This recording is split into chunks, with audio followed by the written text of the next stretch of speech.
is where the Canal du Four meets the Goulet de Brest.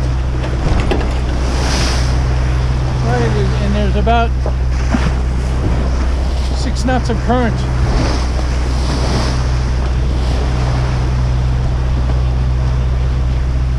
I wouldn't want to do this in a small boat.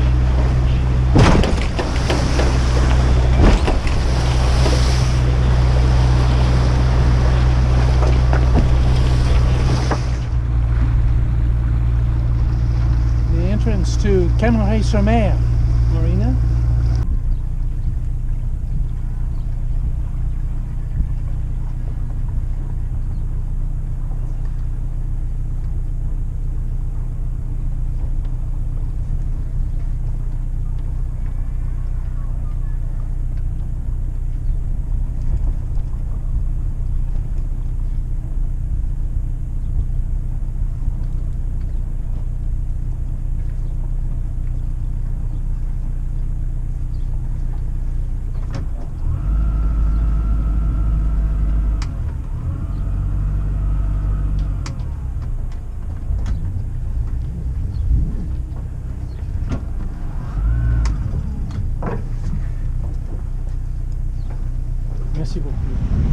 Well, here's a typical sailing day for Isabel. She's almost close hauled, doing 8 1/4 knots in 17, 18 knots of wind.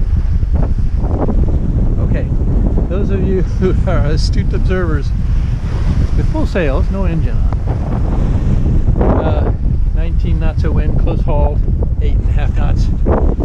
Isabel doesn't do 8 1/2 knots close hauled. I am in the famous or infamous, depending on your point of view, Rod de Seine. So this is that point of land where there's some rocks and islands here, and on the other side the same thing, and the current just goes ripping through here. So I've got the timing right. I mean, there's nothing clever about that, you just look in the book. And now we're at a speed that Isabel rarely sees. 12, even 13 knots. 17 knots of apparent from about 70 degrees. I got some current behind me. We are peeling off the paint. Christian Williams submitted a video on YouTube that he claimed showed God's tool. Well, I'd like to enter another candidate for the jury to consider for that distinction, that noble title.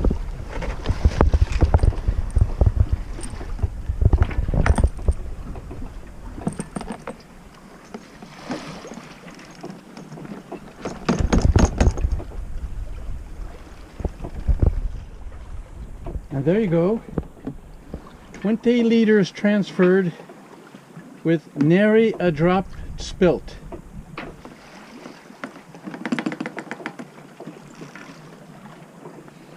I submit my entry to the jury. Okay, ease the main.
done. The port that I'm going to call on tonight is called Les Sables d'Olonne.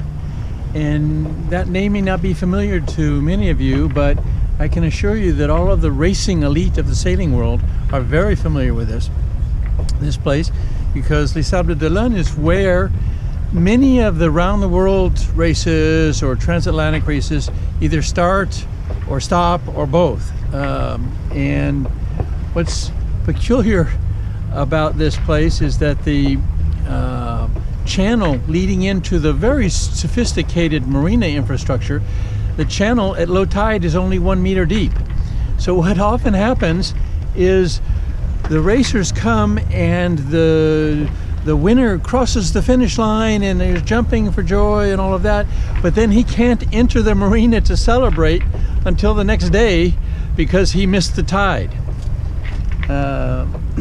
And so, how does that relate to my story? Well, in the annals of sailing history, my venture to the Shetland Islands and the Faroe Islands will be absolutely irrelevant to absolutely everyone except me. But I take some solace in the fact that I share a common bond with those great champions who race around the world, because I too have to wait for the tide at Les Sables d'Olonne. It's 2 o'clock in the morning and I can't go in until 4:30. So I'm going to put the sails up and heave to and just wait for a couple of hours before I go back in. Well, this is it, the final day of my rather long journey. In a few hours I will be at my home port of La Rochelle.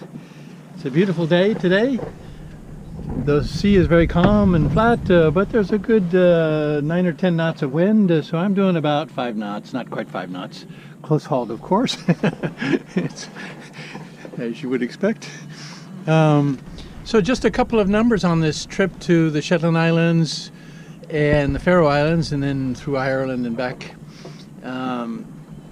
It took 77 days, so exactly 11 weeks. I was moving along at a pretty good pace. I didn't really do justice to Wales or the southwest of England. I'll do that, catch that the next time on some other passage. 34 ports, that's a lot. 34 marinas. I filmed a whole bunch of them. I only missed a couple on the filming because of either the weather was bad or I arrived at night, or one or two that I turned off the camera by accident. But I filmed a great number of them, I hope. And it was 2,744 miles, nautical miles. So a pretty good journey. Coastal sailing almost all the way. Much more fatiguing, both mentally and physically, than blue water sailing. But you know, and I guess if you can master coastal sailing, you can certainly master blue water sailing. But it was a great adventure, and I want to thank you all for following along. What's next? Later this summer, I'm going to rest up for a while, as you can understand. And then later this summer, I'm going to cross the Bay of Biscay one more time, go to the point of Spain, Vibero or La Coruña, or maybe both of them, just to get in one more good sailing passage for this summer. And if you will indulge me just a bit, if any of you are considering doing something like this, you know, and say, that looks like great fun, go out, solo sail to the Azores, or solo sail around the UK or to those islands, etc. Don't go out and buy a boat and go for it. Like I see so often these young couples on YouTube, they say, that looks great fun, let's quit our jobs and buy a boat and go sail around the world. And then the first thing you see is they get seasick every time they're at sea, and they don't know the basics of sailing and all that. So if you want to do this, do it step by step. Take lessons with a professional, then go out with a group and go up and down the coast with a group for a week, and do that several times. And then if you're to take the ground school courses that go with it. By that I mean basic navigation, what do buoys mean, learn something about meteorology. You don't have to be a rocket scientist, but learn the basics first. And then if you're still tempted, buy a boat and take a professional out with you on your boat solo and let him teach, show you show him how you would do it solo and let him critique you. That's what I did, step by step by step, rather than just say, oh, that looks like great fun, I'm going to go buy a boat and sail around the world. The end of my lecturing, sorry for that. Well, this is a bit concerning. I'm in a fog bank, and on the AIS, I'm surrounded by other boats. And there's one about 200 meters behind me that I don't see. I'm not too worried about him. There's another one that's coming at me. It's a pleasure boat that's going twice my speed, and we're on a collision course, and I don't see him, so I'm going to sound a fog signal.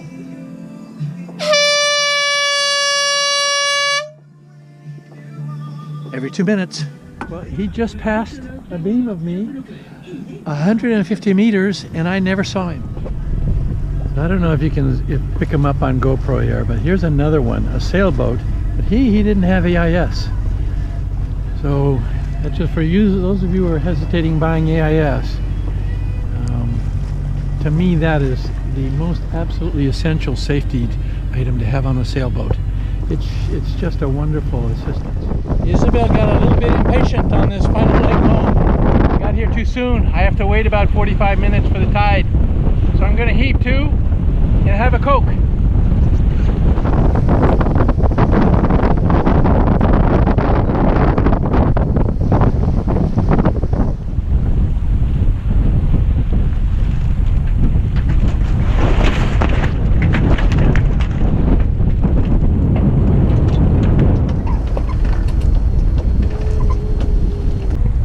See by the bubbles here in the wash, that's a pretty good heave-to position. We're hardly moving at all. I've got the sail fully eased on the sheet, and obviously the Genoa is backed, and I've turned the helm in the direction that is opposing, in the direction that's opposing to the right, to oppose the Genoa. And that's just holding us pretty nice here. That's doing a good job. I wish it would be that nice when the weather was really rough. And the other big difference is usually when you do this, you've got two reefs. A double reef in the main and the Genoa is reefed, and on this boat it just doesn't work quite as well. I really struggle with getting a good heave-to in tough conditions.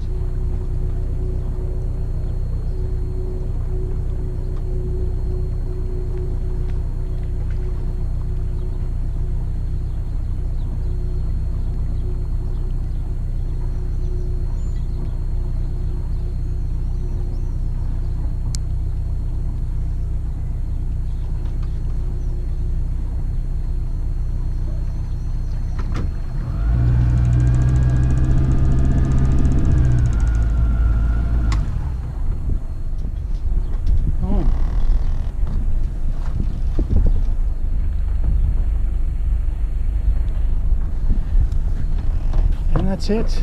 Conclusion.